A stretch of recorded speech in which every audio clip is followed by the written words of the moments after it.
You've only scored 3 tries in 5 games. What's going on in your attacking game? Nothing really. I just want to get that across the line. We are what we are. We're not going away from where we are as a team. We're not. We're not the team we once were with attacking flair just yet. We're not. But we're trying to build on something. Yes, we've lost a little bit of blink. Daniel's kept us in games, but when you kick, he's kicking points. If you look at the 7 kicks that he kicked on the weekend, or 8 kicks, you know, the best part of 15 minutes going in a game, but we're scoring points. So, can't have everything. It's amazing everyone goes there now. Last year we were by far the most tries in the Celtic League by a mile than anyone else, and we didn't win anything. We didn't. We've gone down a different route with a different side and a different class of players. We are what we are, and we know what we are. How important is it to have a goal kick like that with these percentages? I think it's just really, really important just to have the kid in our team. He represents what we want. He's, I think he's been playing pretty good footy too, outside the goal kicking. I think we're just very lucky to have the lad here. So, forget the goal kicking is a bonus to everything else. He represents what we like. And he's a diligent kid, just born in the wrong country, sadly. Who's born in the wrong country? It's Daniel, because you all look at these number 10s as being something else that they are. That's what it is. He'd be very, very, very well respected in probably any other country. He would, for the deeds that he does on the pitch. A la Ronan O'Gara in his own right, in Munster and the like. Johnny Wilkinson for a long period of his tenure as well. They're different type 10s, they are. But Wales has this fascination with certain types of 10s, and Daniel epitomises what I think are qualities of a top national 10. And like I said, we're proud to have him. So should he be recalled? Look, that's for I'm past all that. That's not for us. I can only speak on behalf of our here. That's for somebody else's issue. He's recalled in our team, and that's what we focus on. And we're glad to have him.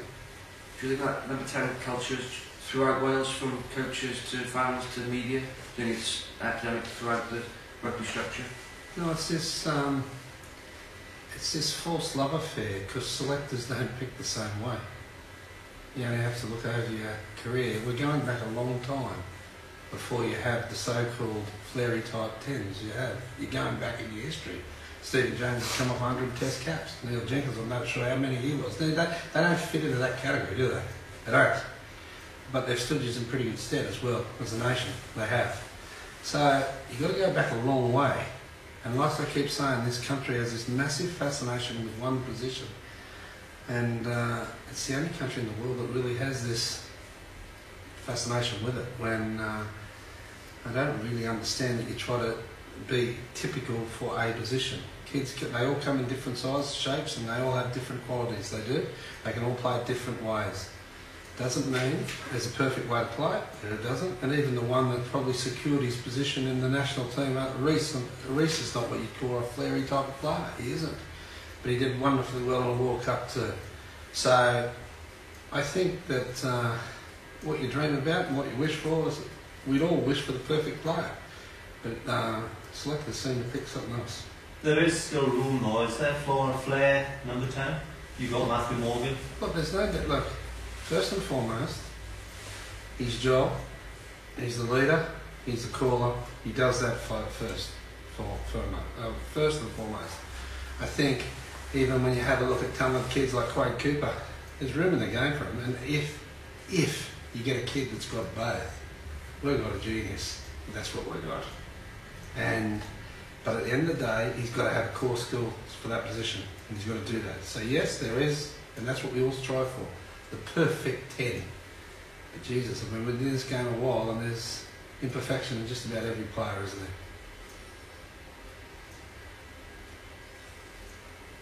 What is the key, Scott, to getting a result in Italy?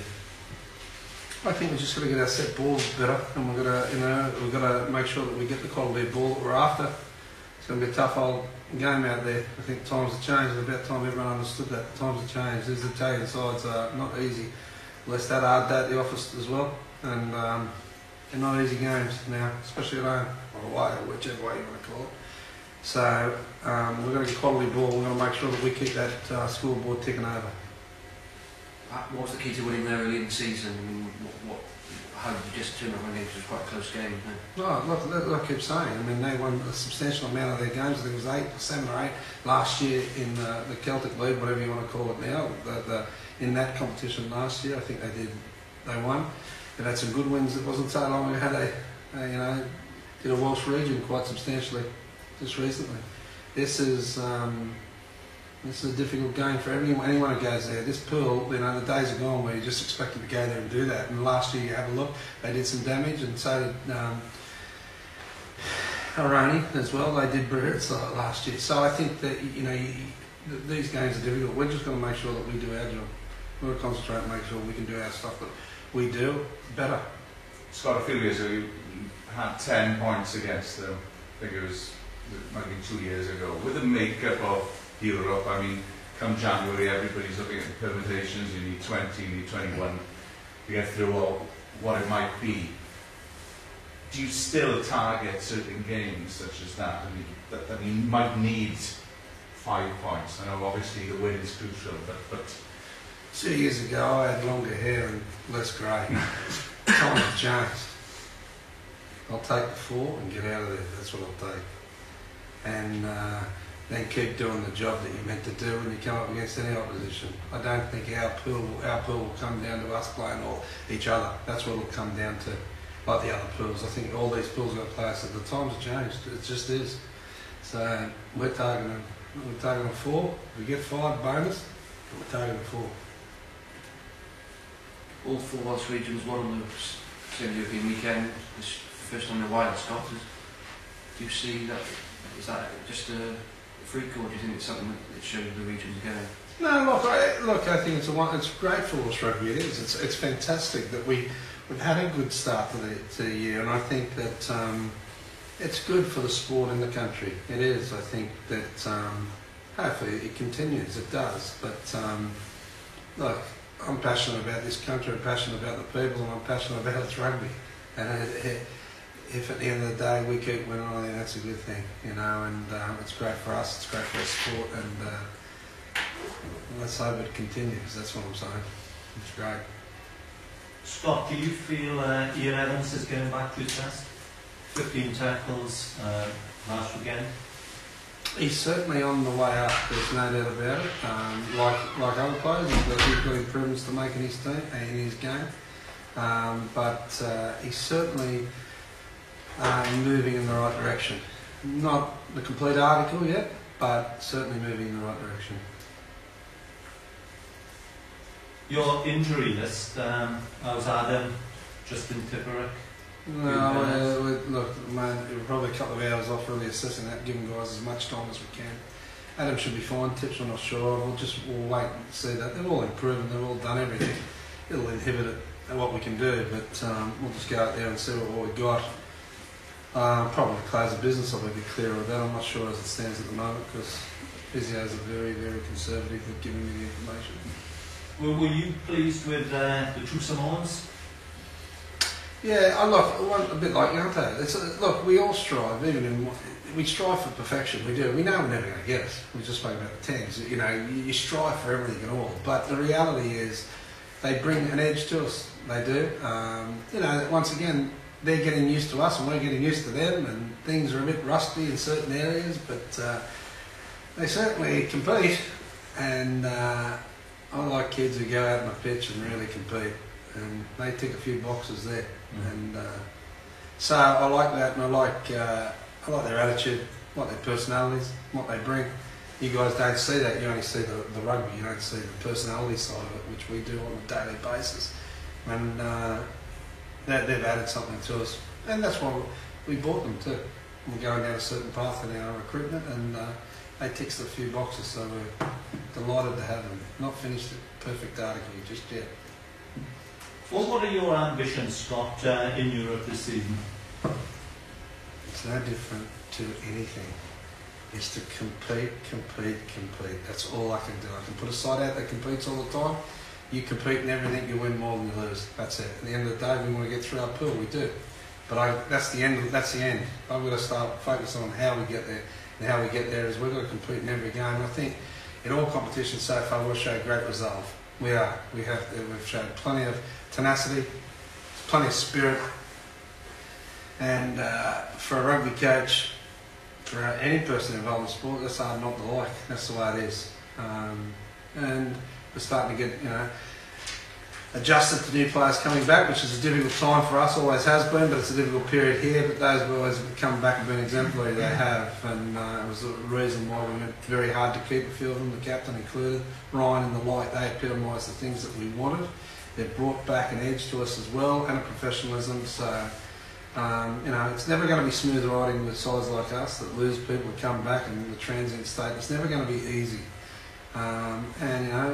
The mob up the road will find that shortly, with a lot of young backs coming through and to bring people back and forward. It's not an easy part of coaching in the North. But at the end of the day, if we're there or thereabouts and we've got some resolve and resilience within our group and we're tough, every team that plays us will at least pass the courtesy to say that was ours. And I think at the end of the day, that's what we want. On that point, Scott, you mentioned losing players. You've not seen many until a fortnight ago. For 5 months they've been away. After this weekend, potentially you're losing a handful of players again because of this 13-day rule. Are you pulling your hair out that this game is going ahead on the 3rd of December, sandwiched between two Heineken Cup? First two have been obviously, but the two to follow. Once again, I must be getting old. It is what it is. Just get on with it. Think, you guys, if you're rugby people and understand sport, you can write what is right. But the reality is, I can't do a damn thing about it, nor will I whinge. I get on and get on the horse again and do the best we can. It is what it is, and I keep saying, if it looks like a pig, it's a pig. Just get on with it. That's it. So you mentioned the squad losing a couple of players in a minute. Is there a different feel to the region this year than maybe last year? Look, I think a lot's been said and done about it. Look, whether we like it or not as a sport in this country, we've got bigger brothers across the pond, and there's a lot of external pressures here. There are to retain players. There are. When you consider that the competitions that we are, and the world's changed with a very, very short period of time it has. Recruitment focus has to change because you're still in your competition, going through periods that traditionally you never used to go through much. And on top of that, being a World Cup year, it's very, very different with the amount of games you get them for. And if you sit in my office and have a look at the amount of red, which illustrates how many times they're away for Wales and how many times they're out for us, it's a very, very difficult year for all of us. What we needed to do was understand that and try to make some changes accordingly. And it's very, very difficult, and financially very difficult, to go to the market for the elite quality back, if you like, and the fact that they're expensive. What we needed was to start to develop within and show and keep the people that we thought could represent that in resolve. I've got a lot of time for the young backs coming through. Ashley Beck's going to be a quality young player. Andrew Bishop's been superb for us, he has, and shows great qualities to us. And I think Fussel's a really good seasoned pro at this level, fantastic for us as well. But we are what we are, we know what we are, and people better get used to it, because we're not going to go away easy. And that's a good thing. We're not going to be probably the same sides that everyone talked about before. We're going to be talked about and spoken about in different ways, and that's not a bad thing either. Jonathan Humphries touched on that last week, the way what you represent as a region. You said you represent the working classes within the bank there. Would you sort of back that? No, look, he's all hang on words at the end of the day. At the end of the day, you've got a pot of money and you've got so many games to play and you've got your expenses. It's fairly simple mathematics. But at the end of the day, we're a body contact sport. We want resolve, we want heart. That's what we can do. The people that have done us proud up to now show those qualities, and that's what they are. It is hard not to like that. Forget all the other stuff. I'm not interested in it. They're just words. At the end of the day, I can honestly say there's kids in this group that you don't know the name of. I haven't got too many kids that I don't like. I like these kids, these group of kids that coach. I reckon that's a pretty good spot. I sit in, don't I? You know, like I go to work each day teaching kids that I happen to like. And I think That's not a bad thing. We're in a pretty good place. Well, are we going to win everything? No, we're not. Is everyone going to win anything? No, everything. No, it doesn't. It doesn't work like that. We're in a pretty good place with the people we've got. And I'm just talking people. We're pretty good rugby players too. Shane Williams, you've got him for 18 months. You talk about the internationals. He's finishing December 3rd. When we spoke last time, he wasn't made that decision in public. How much of a bonus is that going to be for you, as a squad, to have him exclusively and what he brings on and off the field?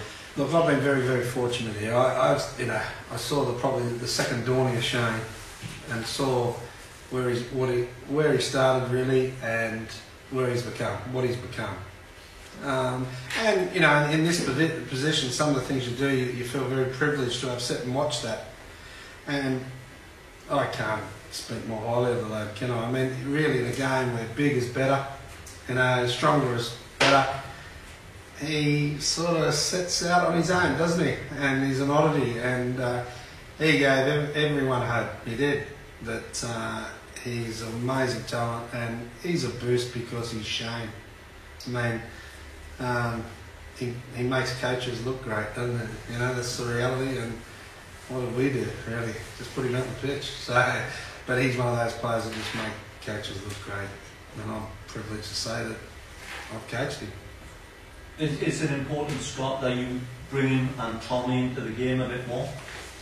Yeah, I think it's important that we do that. But when you look at how much ball we let slip on the weekend, we do. Sometimes games just don't go that way. And like I said, when you have the amount of goal kicks and penalties and all that, we just did a stoppage on it. It's the best part of the quarter of the game, taken out by stoppages for kicks at goal. It's just the reality that where we are at the moment. Yeah, we'd like to get them involved, we would. But we've got to remember, that's really Shane's first run out with this team. He had 20 minutes. We haven't seen him for the best part of 6 months, really. So that's his first, and it's Tommy's not far behind. So give them a bit of time to adjust to different people as well that they haven't played with either. So it works a little bit both ways. We'd be foolish not to want to get those kids both in play. We would. But there's an adaptation phase that keeps occurring, and we're just got to get on with it.